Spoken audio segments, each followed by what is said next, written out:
యేసు ప్రభు పాదాల మీద ఒక పాపాత్మురాలు పడి మానక పాదాలు ముద్దు పెట్టుకొని కన్నీళ్లతో ఏం చేస్తుంది? ఆమె ఆరాధిస్తుంది అన్నమాట.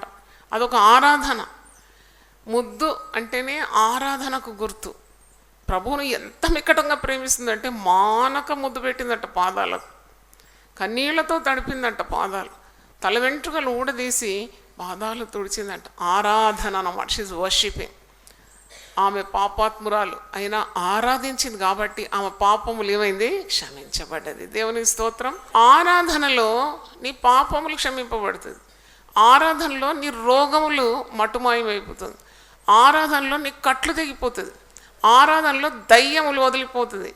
ఆరాధనలో చీకటి శక్తులన్నీ పారిపోతుంది. అందుకే ఆరాధించినప్పుడు నువ్వు నూతన బలాన్ని, శక్తిని, అభిషేకాన్ని పొందుకుంటావు. కాబట్టి స్వచ్ఛమైన ఆరాధన కావాలి. నువ్వు ఎందుకు ఆరాధిస్తున్నావు? దేవుడు ఎవరని నీవు నీ జీవితంలో ఆయన గొప్పతనాన్ని రుచి చూచి అనుభవించి ఉత్తముడని రుచి చూచి తెలుసుకున్నావు కాబట్టి నీవు ఆరాధన భావంతో ఆయన దగ్గరికి వచ్చేసినావు. దేవుని స్తోత్రం.